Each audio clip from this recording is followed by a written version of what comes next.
আমরা জানি যে আমরা জগতে কেন এসেছি।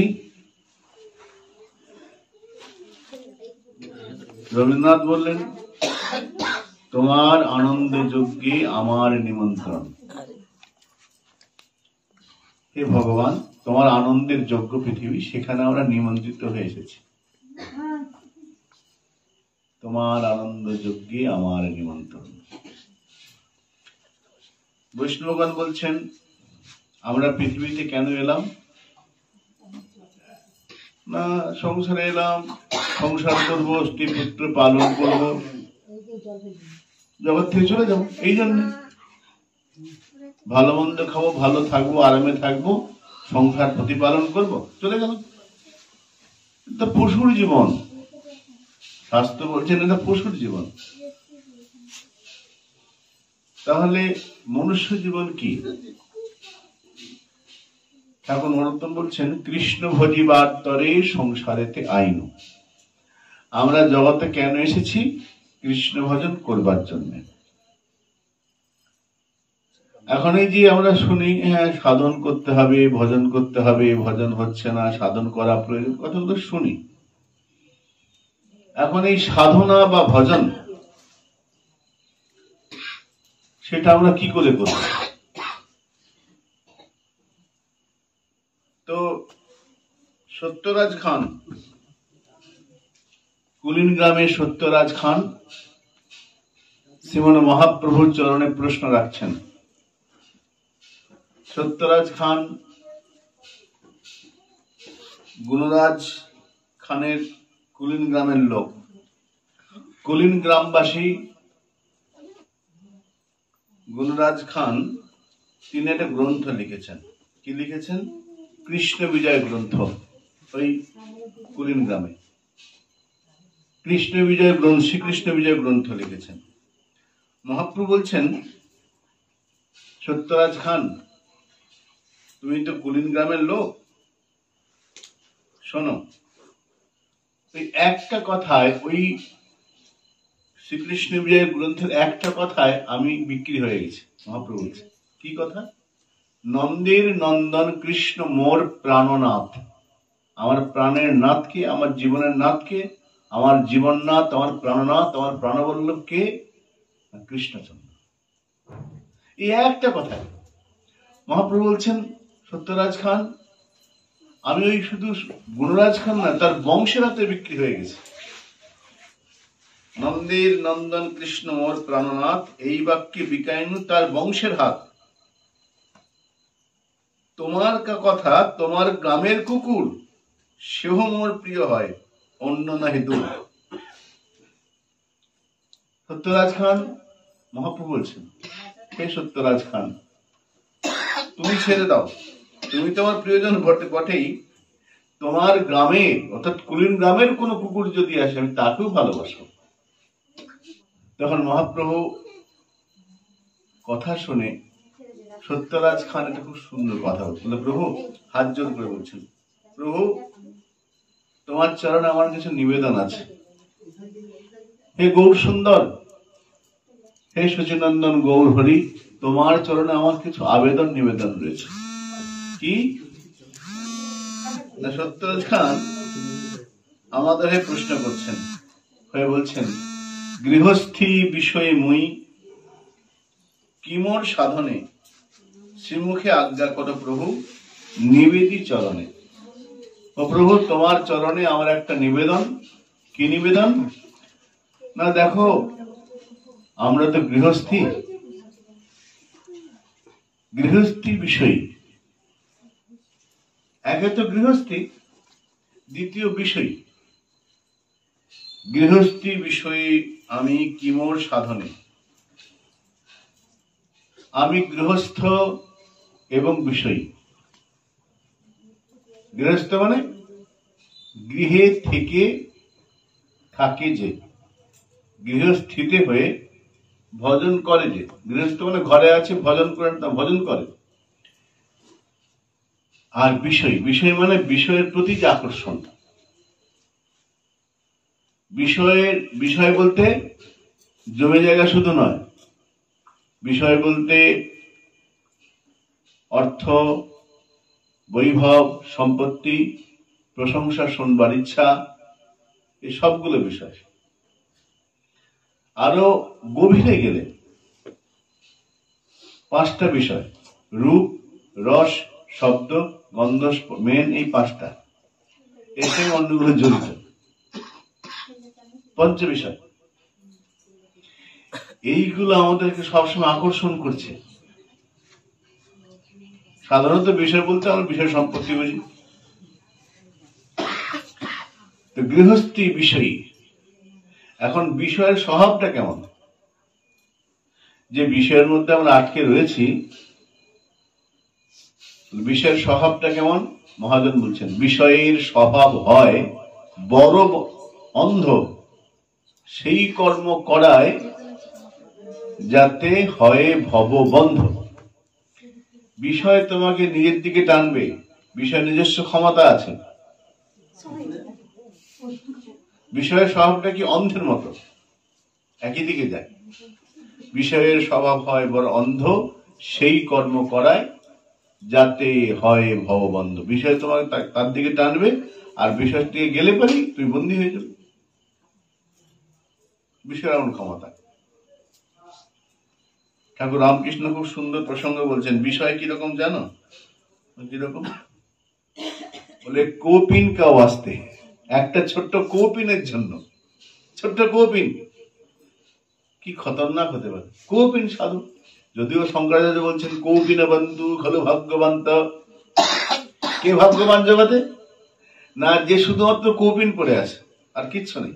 কৌপিন বন্ধু খলু ভাগ্যবান্ত। তো কৌপিন, এক কৌপিনের জন্য ঠাকুর রামকৃষ্ণ বলেছেন, এক কৌপিন। বিষয় কত ভয়ঙ্কর, বিষয়ের আকর্ষণ কত ভয়ঙ্কর। যার কৌপিন আছে সে ভাগ্যবান, তার কোনো আর কিচ্ছু নেই, আর কোনো বিষয় নেই। বিষয় থাকলেই তার ঝামেলা। সে কৌপিন সাধুদের সেটাও কত সমস্যার সৃষ্টি করতে পারে। কিরকম ঠাকুর রামকৃষ্ণ বলছেন, প্রসঙ্গ আছে, কৌপিন কা ওয়াস্তে। কিরকম বলে, এক জঙ্গলের মধ্যে এক সাধু থাকে, কিচ্ছু ব্যবহার করেন না, শুধুমাত্র কৌপিন, শুধু কৌপিন পরে থাকেন, লোক সংকট করেন না, কোথাও যান না। গুরুদেব বলে, যাই জঙ্গলে থাকি, কোথাও যাবি না। এখন সাধু জঙ্গলে থাকেন, কৌপিন, দুটো কৌপিন, ওইটা পরেন, একটা ধরুন একটা পরেন, থাকেন। যেহেতু সাধু ভজন সাধন করে, লোকজন 2জন 4জন করতে জড়ো হতে হতে হতে বেশ কিছু ভক্ত হয়েছে, বিকালবেলা পাঠ কীর্তন শুরু হয়ে গেছে। উনি জঙ্গল থেকে বেরোন না, থাকেন। একদিন ভক্তরা দেখা করতেছে, বিকালবেলা এসেছে, যে সাধু বাবা বেরোচ্ছেন না। সাধু বাবা আসুন, আমরা হরিকথা শুনতে এসেছি। আর বলো না, আজকে খুব সমস্যায় পড়েছে। বাবা কি হয়েছে? আরে কৌপিন ছিল না, ইঁদুরে কেটে দিয়েছে, আমি তোমাদের সামনে যেতে পারছি না।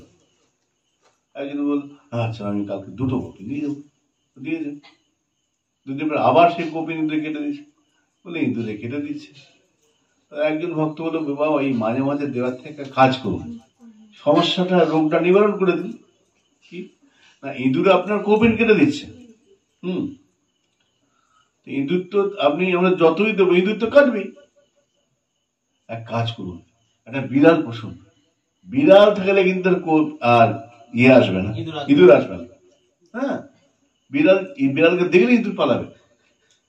তো বিড়াল পুষে ফেলুন, তাহলে আর ইঁদুর আপনার কাটবে না। হ্যাঁ বাবা, এটা বুদ্ধিটা ভালো, তাই দিয়ে যান। তো বিড়াল তো দিয়ে গেছে, ইঁদুর আর বেরোয় না। বলে না, এবার কৌপিন ঠিক আছে।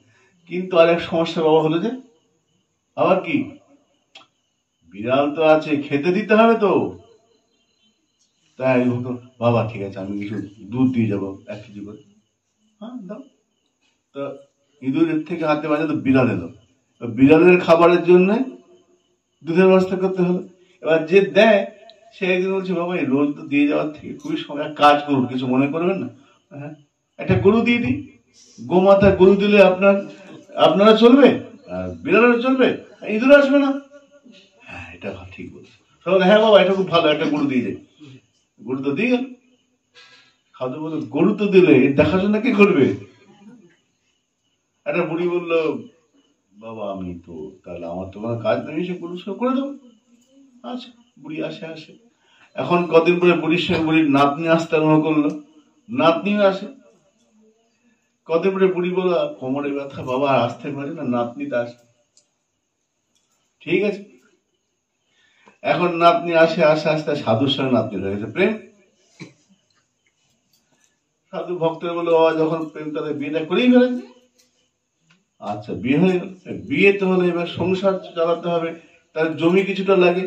সামনে জমি হলো, এই জমি বাড়তে আরো চাষবাস, অল্প ধান 2 মণ 4 মণ বাড়তে বেশ অনেকটা জমি কেনা হয়ে গেল। এবার প্রতিবেশীর সঙ্গে জমি নিয়ে লাগলো ঝামেলা।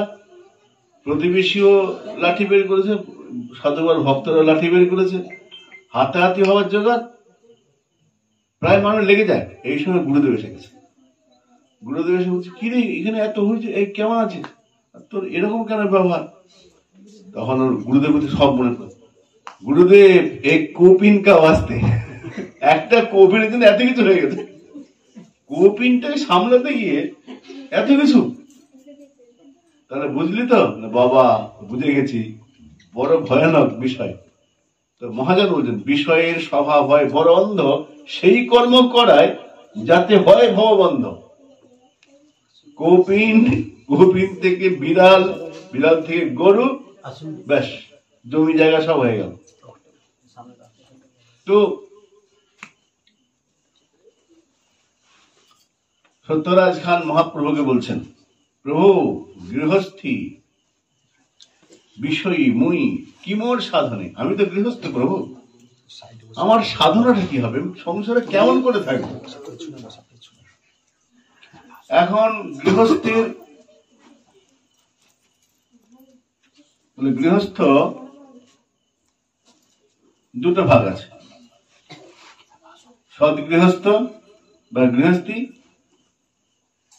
আর গৃহাসক্ত। গৃহে আছে গৃহস্থ, তো বললেন গৃহমেধি আর গৃহস্থ। গৃহমেধি মানে গৃহের প্রতি, সংসারের প্রতি তার আকর্ষণ আছে, আসক্তি আছে।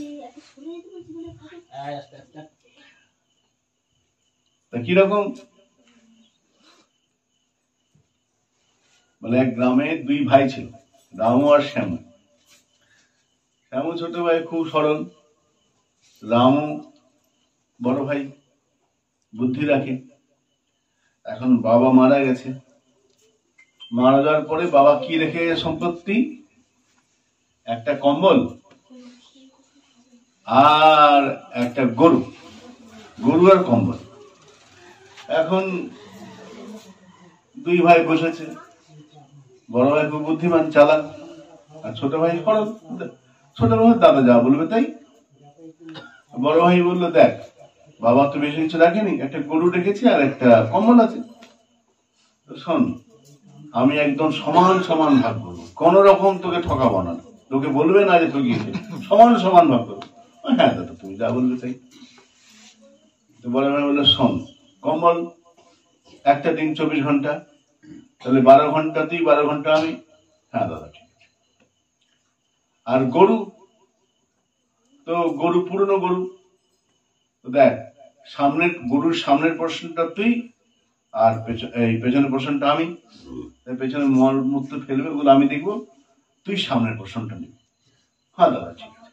আর ওই কমলটা 12 ঘন্টা তুই, 12 ঘন্টা আমি, তো দিনের বেলায় তুই, রাত্রিবেলায় আমি। হ্যাঁ দাদা ঠিক ঠিক ঠিক, একদম সমান সমান হিসেবে, কোন রকম সমস্যা নেই।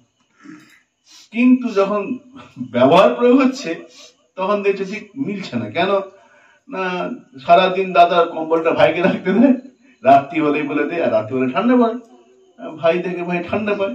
কম্বল তো আছে, ভাগও হয়েছে সমান সমান, কিন্তু ভাই খুশি না, ভাইয়ের মুখটা বিষণ্ণ। আচ্ছা গরু আছে, তো এখন দাদা বলে, শোন সামনের পোর্শনটা তুই, পেছনের পোর্শনটা আমি। এখন সামনের দিকটা মানে গরুর মুখটা পড়েছে, এবার খেতে দেওয়া, তার খাওয়ার যত্ন করা, সেটা করতে হয়। ইয়েকে ওই ছোট ভাই করে খাবার টাবার জোগাড় করে খেতে দেয়। আর যখন দুধের সময় হয় পেছন দিকে আছে, বড় ভাই নিয়ে নেয়। ও ভাবছে সবই সমান সমান, কিন্তু আমি কিরকম যেন হচ্ছি, ব্যাপারটা বুঝতে পারছি না। আমি তো সুখী হচ্ছেন, দাদা বেশ সুখী আছে, সমান ভাগ হলো, কিন্তু আমি তো সুখী হলাম না। কিরকম হলো? ও তো সরল বুঝতে পারছেন। একদিন গ্রামের এক মাতব্বর বলছে, কি গো তুমি মন খারাপ করে ঘুরে বেড়াও, তোমাকে দেখে খুব দুঃখী মানুষ, বাবা তো নেই? না, বাবা নেই। ভাগ সম্পত্তি বলে, হ্যাঁ মোটামুটি দাদা খুব সুন্দর সমান ভাগ করেছে, কিন্তু আমি সুখী নই। কি সমস্যা? ও খুলে বললো, দেখুন দাদা একদম কোন রকম বাজে কাজ করেননি, সমান সমান 12 ঘন্টায় 12 ঘন্টা দাদা, দাদা দিনের, আমি দিনের বেলা, দাদা রাত্রিবেলায়, ঠিকই আছে 12 ঘন্টা। গরুর সামনের দিকটা আমি, পেছন দিকটা দাদা। তো কিন্তু আমি যখন বলি দাদা একটু আমাকে দুধ বা কিছু দাও, দাদা বলে না, তোর তো সামনের দিকটা পেছন তোর নয়। সত্যি ঠিক কথা, সামনের দিকটা আমার, কিন্তু আমার খাবার জোগাড় করতে হয়, খাবারটা আমি দিই, দুধটা দাদা পায়, কিন্তু আমি বুঝতে পারছি না। কম্বল আছে, সারাদিন আমি রাখি, রাত্রিবেলা দাদা। মুরব্বী বললো, বুঝেছি সমস্যাটা কোথায়, আমি বুঝে গেছি, শোনো আমি একটা বুদ্ধি দেবো, কাল থেকে কাজটা করবো, দেখবে ঠিক হয়ে যাবে। বলুন তো, বয়স্ক লোক মুরব্বী এটা বুদ্ধি দিল। পরের দিন সকালবেলায় ছেলেটা বড় ভাই বলছে, এই ইয়ে করবো, আমি দুধ দেব। ও যখন দুধ দিতে গেছে, তখন ছোট ভাই ওই গরুর মাথার শিংটা ধরে নাড়াতে আরম্ভ করেছে। আর যখন নাড়াচ্ছে তখন গরু লেগে হাত পা ছুটছে, দুধ দুই দিন হচ্ছে। তো কি হলো, এই নাড়াচ্ছিস কেন? ও দাদা আমার ভাগের আমি যা খুশি করতে পারি, খাবার যখন আমি দিচ্ছি আমি তাকে আদরও করতে পারি, আমি মাথা নাড়াতে পারি, তো আমার ভাগের পোর্শনটা আমি নাড়াবো। ও নাড়াতে আরম্ভ করেছে, সেদিন আর দুধ দিতে পারলো না। যখনই দুধ দিতে ও মাথা সিং ধরে নাড়াতে, গরু ছটপট করে দাঁড়ায় না, হয়ে গেল সমস্যা। সন্ধ্যেবেলায় ওই কম্বলটা দে, হ্যাঁ দাদা দিচ্ছি। কম্বলটা বালতির মধ্যে চুবিয়ে ভিজিয়ে একদম চুপ করে, দাদা না এ কি ভিজালি কেন? না দাদা সারাদিন রোদে ঘুরেছে, স্নান টান করেন, একটু স্নান করে দিলাম কম্বলটাকে, সারাদিন ঘুরেছেন আমার সঙ্গে ছিল, ধুয়ে ফ্রেশ করে দিলাম, তুমি এবার নিয়ে যাও। আর শীতকাল গায়ে দেবে কি করে, ভেজা কম্বল তো, মহা সমস্যা। তো বুঝেছি তোর পেছনে কোনো মুরব্বী আছে, ধরেছি তা জানি না, কিন্তু মুরব্বী আমাকে বলেছে যে যেহেতু তোমার দিকে সামনে, তুমি যা কিছু করতে পারো, কম্বল সারাদিন তোমার সঙ্গে থাকে, গরম টরম লাগে, স্নান করলে ভালো হয়, কম্বলটা দিয়ে স্নান করো। ঠিক আছে, শোন কাল থেকে সমান সমান দুধ সমান, এবার কম্বলের সমান সমান ভাগ হবে, ঠিক আছে। এখন যারা গৃহমেধী হবে, গৃহাসক্ত, তাদের এইরকম বুদ্ধিগুলো, মানে বৈষয়িক বুদ্ধিগুলো খুব ভালো থাকবে।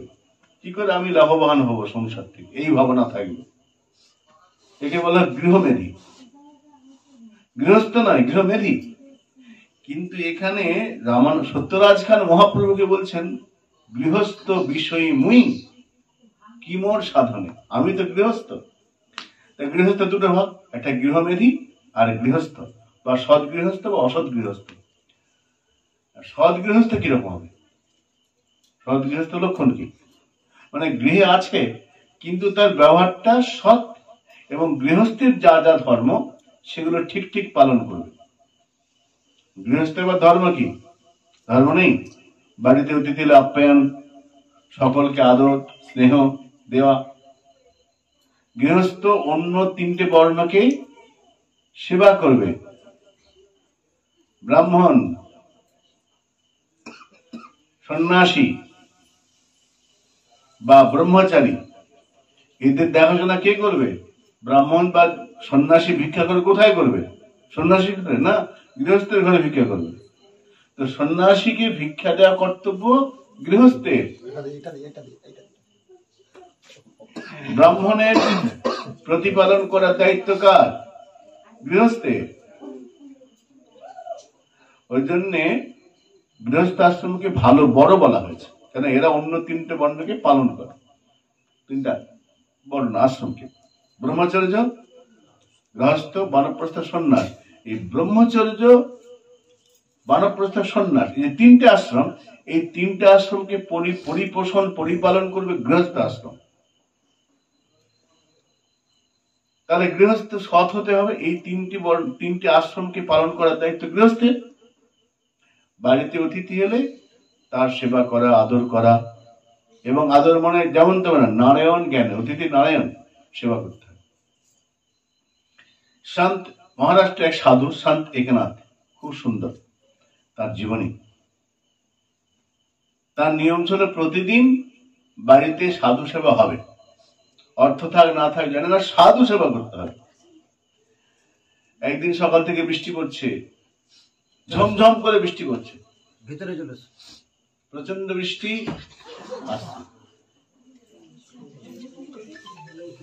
প্রচন্ড বৃষ্টি পড়ছে। গৃহস্থ একনাথে ভাবছেন আজ কি করে সাধু সেবা করব। দ্বিতীয় দিনে বৃষ্টি হলো, দ্বিতীয় দিনে এক ভক্ত এসে হাজির। প্রচন্ড বৃষ্টি হচ্ছে, একনাথজি খুব ক্ষুধাও পেয়েছে, খুব ক্ষুধার্ত, খিদা পেয়েছে, আশ্রয় দিতে হবে, খেতেও দিতে হবে। স্ত্রীকে বলল সাধু এসেছে, ব্যবস্থা করো। স্ত্রী বলছেন ব্যবস্থা তো করবো, রান্না করবো, কাঠ তো সব ভিজে গেছে, আমরা না খেয়ে থাকলাম, সাধুকে কি করে দেবো? সাধু তো ক্ষুধার্ত, রান্না তো করে দিতে হবে। রান্না তো তখন তো আর এরকম এখনকার মতো গ্যাস উনুন সব ছিল না, ওভেন টোভেন ছিল না, তখন তো কাঠে রান্না হতো। তো কাঠ তো সব ভিজে গেছে, রান্না করবো কি করে? আমি রান্না করবো, অসুবিধা নেই, কিন্তু কাঠ কোথায়? একনাথ সঙ্গে যখন ভাবলেন আরে পেয়ে গেছি, কি কুড়ালটা নিয়ে এসো।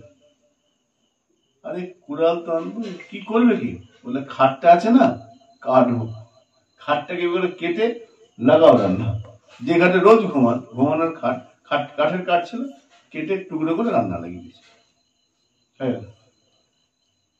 না বাবু বাড়িতে কেউ নেই, কে রান্না করবে, হবে নি, এসব নয়।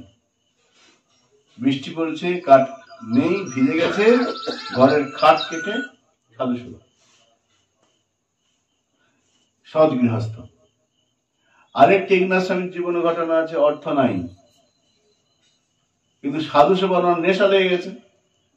সাধু এসেছে বাড়িতে, বউ পায়ে পড়ে, কি করে, কিছুই তো অর্থ নাই, ঘরে কিচ্ছু নেই, বেচবো সে জিনিসও নাই, যে একটা সোনা অলঙ্কার কিচ্ছু নাই, বেচবারে কোনো দায়ী বস্তু নাই, ঘরে চাল ডাল কিছু নাই, সাধু সেবা কি করে?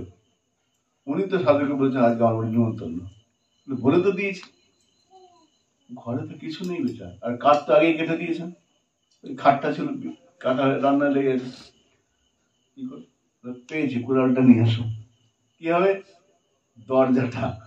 দরজা বেঁচে দিলাম, দরজা বেঁচে তার দরজা ঘরের তালা দেওয়া বলে না, দরজা ভেঙে দিই। দেখুন গৃহস্থ কেমন হবে, সৎ গৃহস্থ, তার সেবা ধর্ম, সেবা হি পরম ধর্ম, সেবা, সাধু সেবা। আমাদের ওই গুরু স্বর্ণানন্দ মহারাজ বৃন্দাবনে, উনি একটা খুব সুন্দর কথা বলেছেন যে ঠাকুর হামারি রমন বিহারী, আমার ঠাকুরকে জানা রমন বিহারী, ঠাকুর हमारी रमन बिहारी, हम है रमन बिहारी के, साधु सेवा धर्म हमारा, ना काम दुनियादारी से। দুনিয়াদারি কোনো কারোর সাথে কোনো আমার সম্বন্ধ নেই, সাধু সেবা আমার ধর্ম, সাধু সেবা ধর্ম হামারা, আমার ধর্ম কি? সাধু সেবা। আর দুনিয়াদারি কি গো, কেমন আছো, ছেলের বিয়েতে কিছু দিলাম, আবার লিখে রাখলাম, কি দিলাম, সে আবার রিটার্ন আমাকে ওই আংটি দিলে আংটি দেবে, হার দিলে হার লিখে রাখছে, কি দিল লিখে রাখো, কে দিয়েছে, তো দুনিয়াদারি না, আমি কি দিয়েছিলাম ওরা লিখে রাখছি। আর যদি সেও জানে ওর মেয়ের বিয়েটা আমাকে দিতে হবে, ওর ছেলের পৈতেটা দিতে হবে, ও অন্নপ্রাশনে হারটা দিতে হবে, এটা দুনিয়াদারি। আমার সঙ্গে যেমন ব্যবহার তেমন ব্যবহার করবো। তো উনি বলছেন না কাম দুনিয়া, কে কি ভাবলো বললো, আমার একটাই সম্পর্ক রমন বিহারী ঠাকুরের সঙ্গে, আর একটাই ধর্ম, সেটা হলো সাধু সেবা। साधु सेवा धर्म हमारा, ना काम दुनियादारी से। तो संत एकनाथ তার জীবন দেখতে গৃহস্থ কেমন না, জীবনের ব্রত হচ্ছে সাধু সেবা সন্ত সেবা। অচ্যুত সেই বিনাম। চৈতন্য ভাগবতে বললেন যে সাধু সেবা করে তার গোবিন্দ প্রাপ্তি হবেই হবে। অচ্যুত সে বিনাম। যে অচ্যুতের সেবা করে সিদ্ধির ভবতি বা নেতি, যে বিগ্রহ সেবা করে, ঠাকুর সেবা করে, সে ভগবান পেতে পারে, নাও পেতে পারে। সিদ্ধির ভবতি, সিদ্ধি হতে পারে, কোন কর্মের সিদ্ধি হয়তো সাধনা করলে সিদ্ধি হবে। তো বিগ্রহ সেবা, ঠাকুর সেবা যাই করতে পারো, করো, সিদ্ধি হতে পারে, নাও হতে পারে। সিদ্ধির ভবতি বা নেতি। ভগবত সেবা করে ভগবান পেতে পারো, নাও পেতে পারো, কিন্তু একটা কাজ করলে তুই ভগবানকে অবশ্যই পাবে। কিসে? যদি সাধু সেবা করে। তো গৃহস্থের অনেকগুলো ধর্মের মধ্যে একটা ধর্ম সাধু সেবা, অতিথি আপ্যায়ন, এবং তার জীবনটা সৎ জীবন যাপন হবে। গৃহস্থ যে সে কখনো লোভের দ্বারায় পরিচালিত হবে না, ক্রোধের দ্বারায় পরিচালিত হবে না। ঠাকুর নরোত্তম বলছেন আমরা কাজ তো করি, কিন্তু কিভাবে করি? হয় কামের তাড়নায়, নাহলে ক্রোধের তাড়নায়। যা কিছু করি এই ছজনে আমাদের করায়। কাম ক্রোধ লোভ ছয় জনে লয়ে ফিরে নানা স্থানে, বিষয় ভুঞ্জায় নানা মতে। বিষয় ভোগ করি না, আমাকে বিষয় ভোগ করায়। কে করায়? ওই যে কাম ক্রোধ লোভ। বয়ম ভোক্তা। আমরা মনে করি বিষয়কে আমি ভোগ করছি, আসলে তা নয়, বিষয় আমাকে ভোগ করছে। আমি বিষয়কে ভোগ করছি না, বিষয় আমাকে ভোগ করছে। বয়মে ভোক্তা, বয়ম না ভোক্তা। তো গৃহস্থ কি করবে? গৃহস্থের নিয়ম কি না, গৃহস্থের নিয়ম সাধু সেবা, অতিথি আপ্যায়ন, বাড়িতে আত্মীয় কুটুম্ব তাদের সেবা যত্ন করা,